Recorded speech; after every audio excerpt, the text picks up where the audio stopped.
All right, man, peace. So, NBA Hall of Famer Charles Barkley has decided that he is going to levy another attack against NBA super dad and megalomaniac Lavar Ball. Of course, they're going to talk about it, and I'm going to chime in.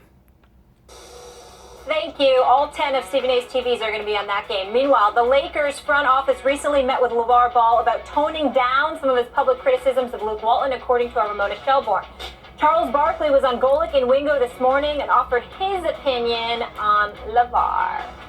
I just feel bad for those kids because, everybody talk about he might be a good father, this and that. No, he's not. He's just exploring his kids.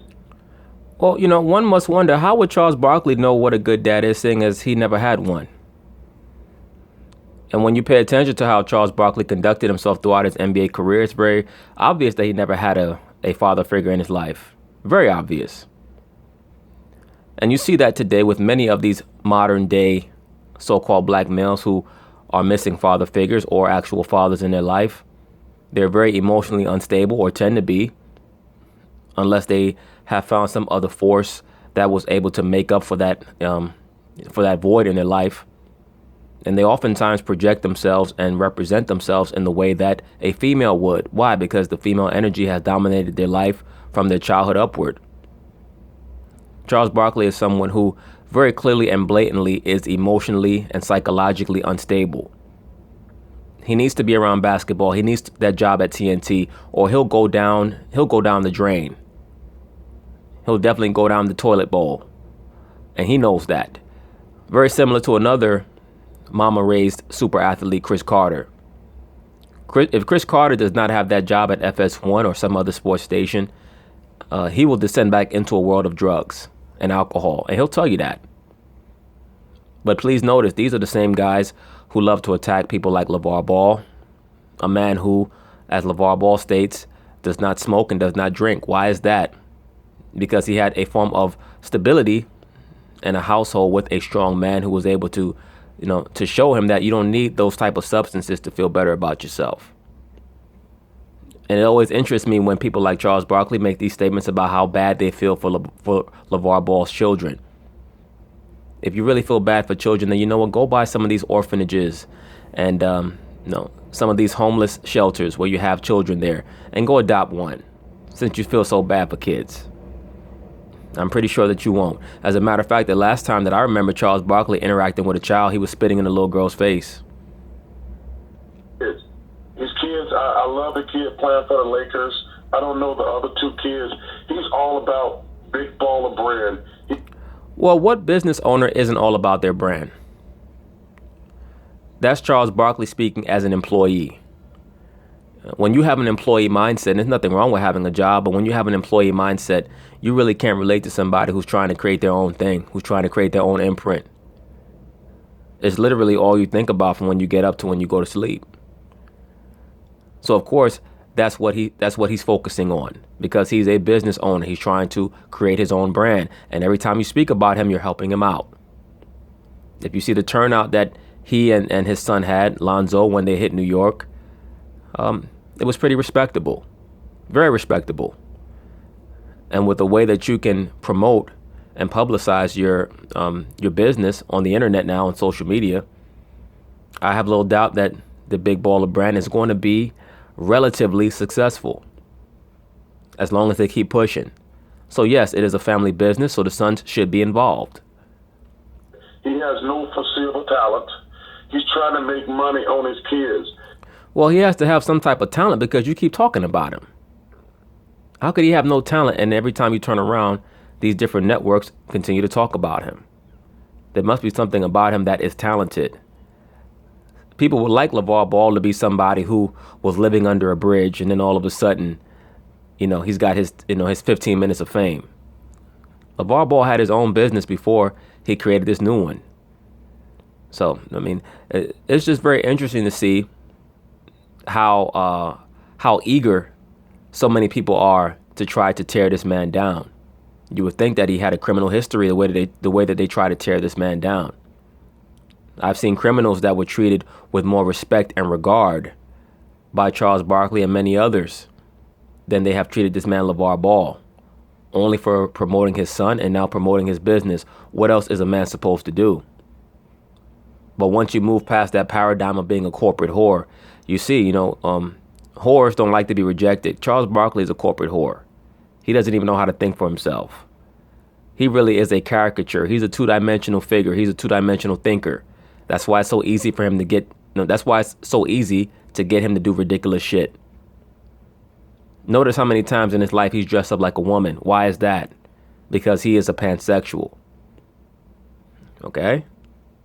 Whenever you see a man who can dress up like a woman so eagerly and so easily, numerous times, in commercials and on Saturday Night Live, etc., him and his boy Shaq.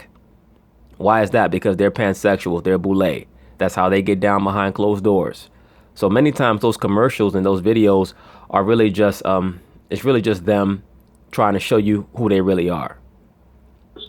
And I just feel sadness for those kids because they're going to do whatever he tells them to do. Wow. So you feel sad for his children because they obey their father. That's another refrain that you hear oftentimes in regards to the LaVar Ball narrative.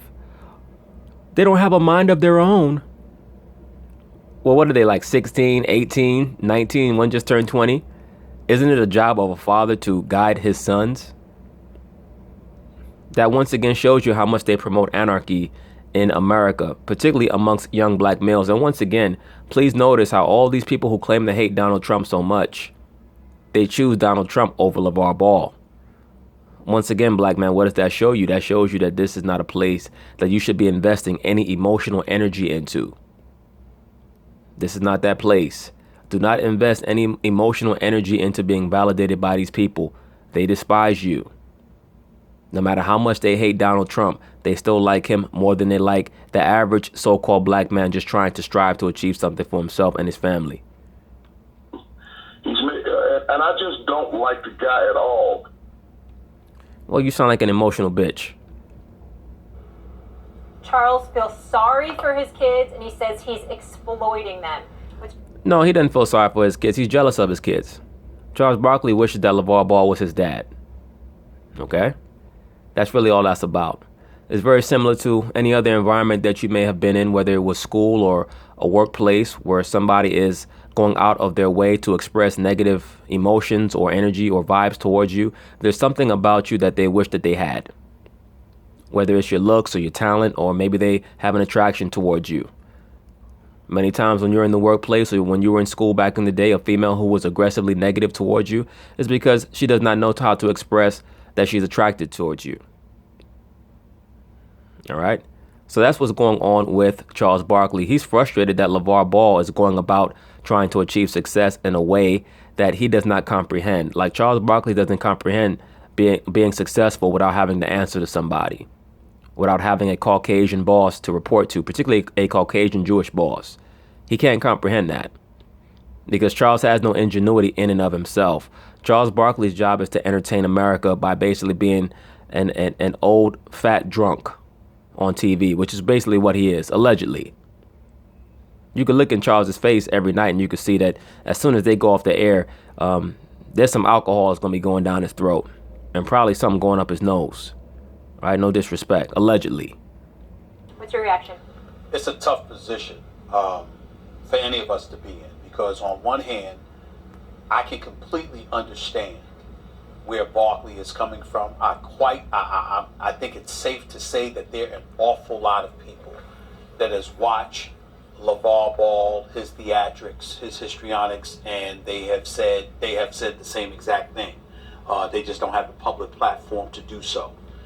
Yes, and that's really who Charles Barkley is trying to appeal to, because once again, he's envious. Charles Barkley, by his own admission, didn't have a father in his life.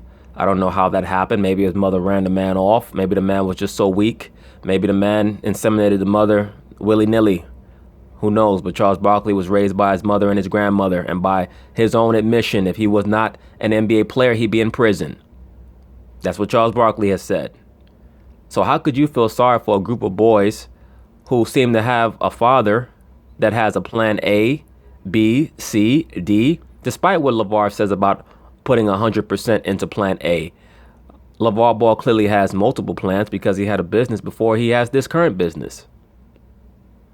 And he understands that with the money that they have right now, the boys can always go to college. College is not going anywhere. The debt slave paradigm that they want him and his sons to subscribe to is not going anywhere. And more people are waking up to the fact that college and the university system is really not for everybody.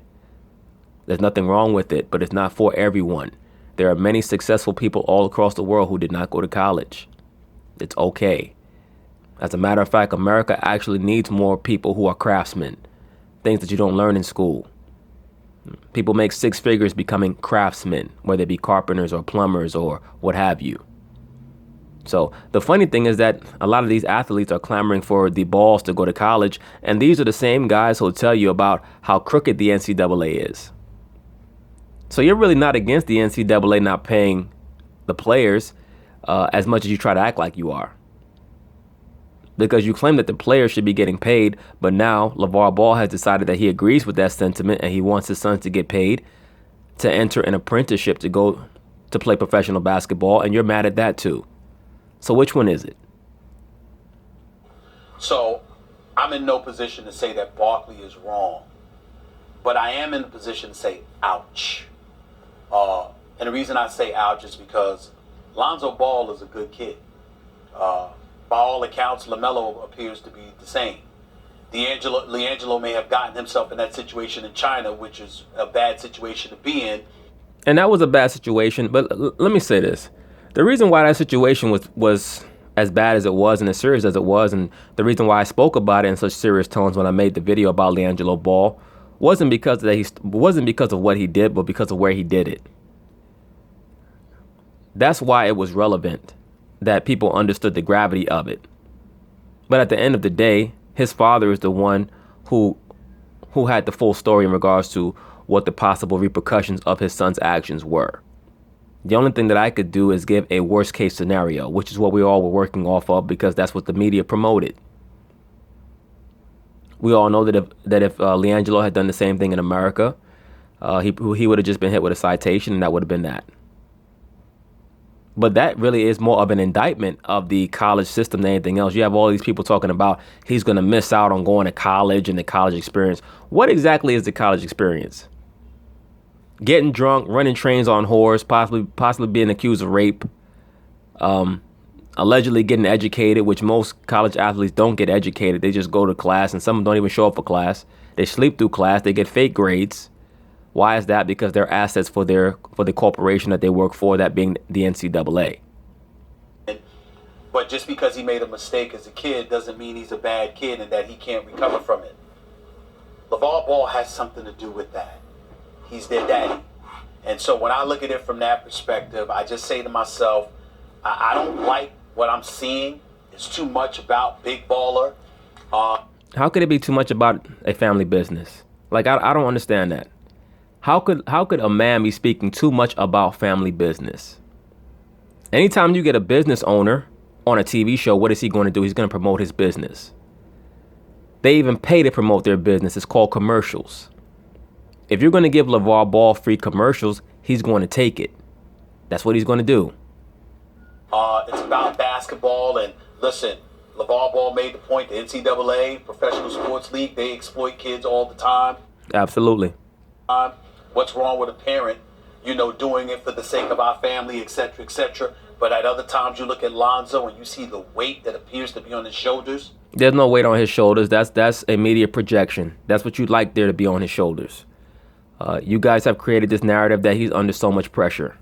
He's being paid millions of dollars to play a game. There's no pressure.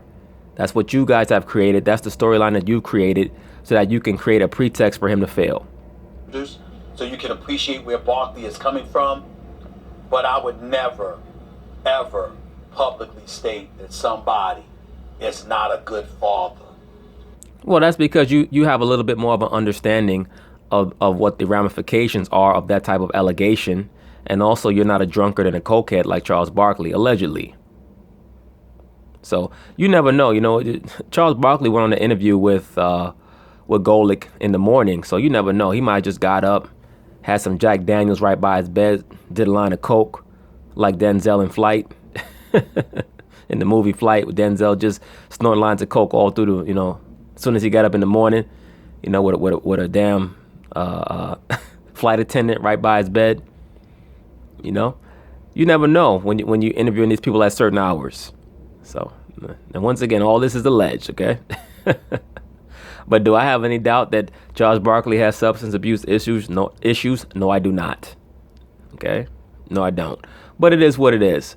Point being is that Stephen A. Smith has a greater understanding of what those type of assertions mean, especially in accord with a black father, so-called black father. And he knows that you try to avoid those things. Now, people know that LaVar Ball, his Achilles heel, is being accused of being a bad father. Why? Because he loves his son so much, and he loves being a father to them so much. So that's why people like Christine Leahy and Charles Barkley attack him on that angle. Because they know that they cannot affect him on any other angle because he doesn't give a shit. Same thing with Whitlock. Whitlock does the same thing. Right? What Charles Barkley and Whitlock have in common is that they wish that LaVar Ball was their dad. They do. When Whitlock sees LaVar Ball, he probably sees a man who reminds him of his dad. When Charles Barkley sees LaVar Ball, he sees a man who he wishes his dad was. When Christine Leahy sees LaVar Ball, she's reminded of the man who she wishes that she can call daddy while she's tied up to a bed with a gag in her mouth. Just based on this kind of stuff, I think that's going a bit too far, and I don't think Barkley nor any of us have a right to go that far. That's basically what I feel. Let me tell you what I see here. Come listen to, here's Dr. Kellerman giving you some psychological analysis here. Wannabe psychological analysis. That's your problem. You think that you have some form of insight into issues that you really have no insight into. This is here, Sure. guys. Sure. This is your what I dad? see. That's right. My dad's a shrink. That's true. No shit. Psychiatry, and I've already touched on this. Psychiatry came from German Caucasian Jews starting in the mid 1800s. All right, as most of the pseudosciences came from. Hey, Dad, what's going on? So here's what I see here. Charles Barkley is great on TV. He's a superstar for two reasons, primarily. The two biggest reasons are he's going to say exactly what he believes, and he doesn't care what you think. Well, the reason why he can afford to not care what anybody thinks is because he's created enough equity with his sponsors and his handlers that they know that behind closed doors, he's never going to be disobedient. So Charles Barkley has been able to craft out a niche for himself as somebody who's going to say, what he feels like he needs to say in order to create a ripple. Okay? He's kind of like a court jester. If you ever studied the medieval time period, the court jester was able to say things to the king that nobody else could say and not get his head chopped off. That's Charles Barkley. He's just a court jester. Stephen A., does that sound like anyone you know? Those kind of personalities can blow up on TV. Now, this is where I think Barkley has like this allergic reaction to LaVar Ball. Barkley is on TV not because of that. That's what makes him great on TV. He's on TV because he's one of the greatest athletes of all time. Well, no, that's not true. He's actually on TV because of what you said previous. Because if that was the case, then just being a great athlete would get you a TV job. And anybody who watches television knows that many times it's the subpar professional athletes who are oftentimes on TV, or people who are not quite as successful as many of the all-time greats. Right? Magic Johnson was terrible on TV, and he's one of the great basketball players ever. Larry Bird has never even tried. Michael Jordan never even tried. Kobe Bryant never even tried. You have to have a certain personality to do well on television. So I think it's more his personality than the amount of success that he had as an NBA player. He's an all-time great NBA superstar. That's what got his foot in the door on TV. Then the other thing that I just described, he's going to say exactly what he believes, and he doesn't care what you think, make him great. He looks at LaVar Ball. And let me tell you something. LaVar Ball has some of the same stuff that Barkley has. That makes him interesting. Well, they have some of the same stuff in regards to making quote-unquote outlandish statements.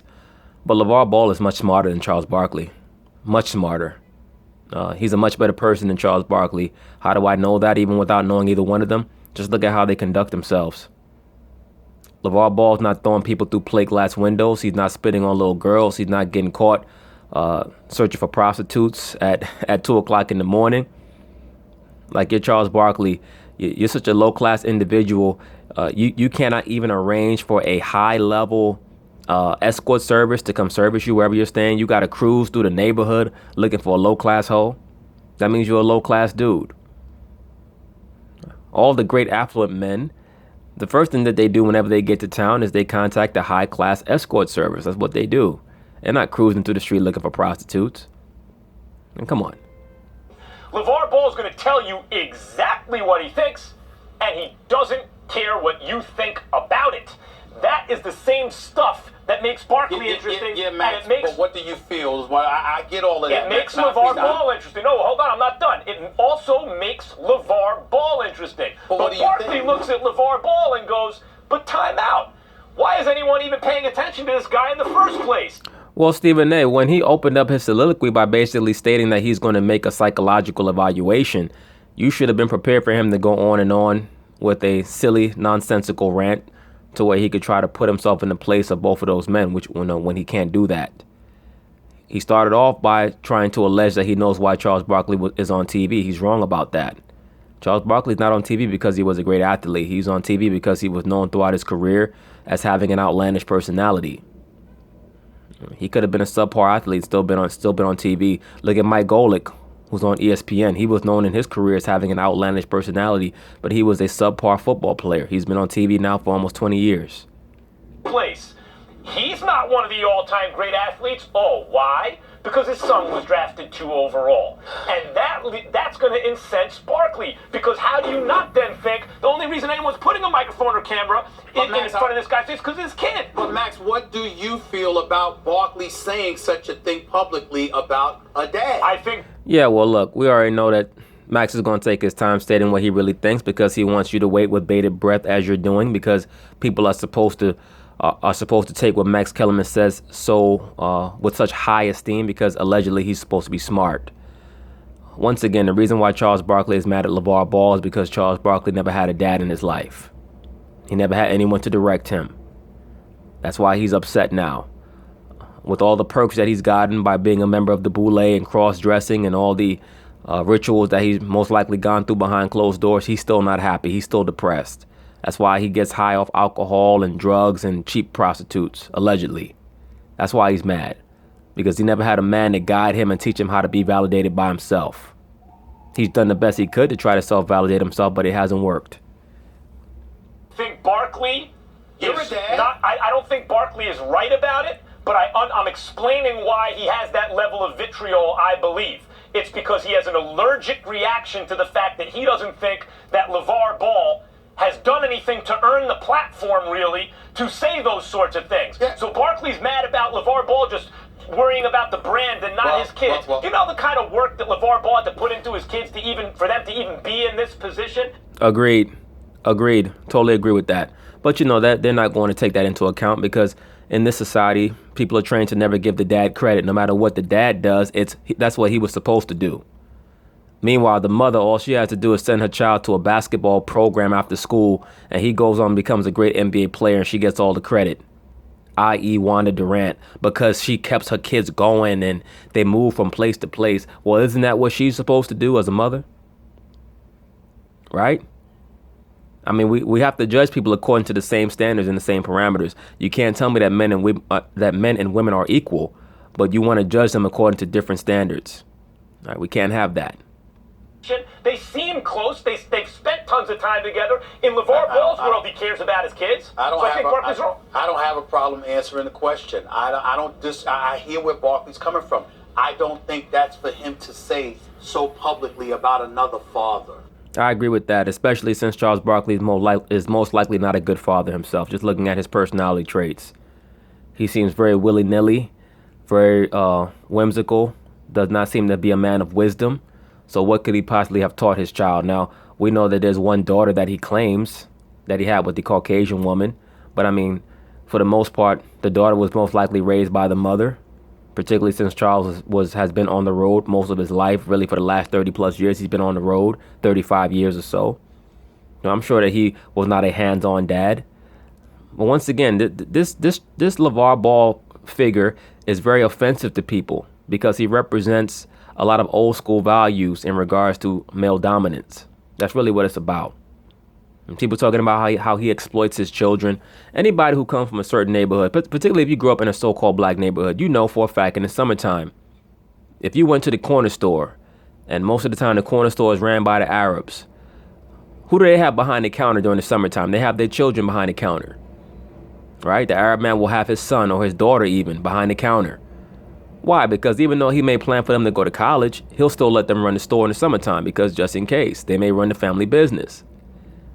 You go into the laundromat or the dry cleaners, and who's behind the counter? Is the Asian man's son. Why? Because that's a family business. That's what you do as a parent. You compel your child to be prepared to take over the family business. So-called black people don't have that mindset because they don't really know what it's like to run a business and have one and be concerned with their child and be concerned with legacy and family legacy. They don't know what that's like. So many black people have the job mentality, not the career mentality, not the business mentality. They don't have the mentality of being a boss or a ruler. They don't have a ruling class mentality. So a guy like LaVar Ball is very offensive to them. He's like somebody who has decided that, I'm going to put my hand on the glass and see if it's actually glass. It might just be an illusion. I'm going to step outside of the box. I'm going to step outside the boundary. And it's scaring a lot of people, for whatever reason. We know what the reason is. Because the so-called black man has to be under modification, constant moderation, moderation and control, which he himself alluded to in an interview. So it's not really very hard to decipher what's going on and why Charles Barkley is offended. It's the same reason why Shaq is annoyed with LaVar Ball, because both of them are under control. Both of them are corporate whores. But do you agree with it? Some of it, yes, but I do that. But I would never sit up there and say it's crossing he's not a good father. I would never say that. I don't agree with it. Ouch. I think That's you're going right. a bit too far. I think you're right about that point, but I also don't agree with what Barkley is saying. I don't think he's simply exploiting his kids and only All right, worried guys. about the brand. We got to go. Agree to And we know that he's not exploiting the brand. How could you exploit a family brand by employing family? When you have family and you guys are all on one accord, this clearly is a brainchild of LaVar Ball. He knows what's best for his son, so how could he be exploiting them? It doesn't make sense. All right, this is not a get-rich-quick scheme. I've heard people try to compare him to Joe Jackson and so on and so forth. Isn't it interesting? People call Michael Jackson the greatest entertainer of all time. People call Tiger Woods the greatest golfer of all time. At least some people do. Serena Williams, the greatest tennis player of all time. They were all raised by men. Isn't that something? If it had been women who had put the golf club, a woman who had put the golf club in Tiger Woods' hand, or a woman who had trained up her daughter, imagine how much she'd be getting venerated in this society. See, that's why Charles doesn't get along with people like Kobe Bryant or Michael Jordan after a while, because they came from homes with strong fathers, so their brain works a little differently. Charles definitely is somebody who deals with self-image issues. There's no doubt about that. Oftentimes when you see people who have issues with their weight, where it fluctuates up and down, that's a manifestation of self-image issues. He might look in the mirror and see somebody he doesn't like. So he, seeks consolation in food and alcohol. For a guy who was a professional athlete, you allow your weight to balloon up that high and you know that you have to be on television. That's very strange. So once again, he's not the guy who should be giving any type of advice on parenting or anything else. All right, Charles Barkley is a court jester that they roll out to make statements because they know that he's not smart enough to know the truth. He's smart enough to say something funny. There's a big difference. Now, smart people can be funny.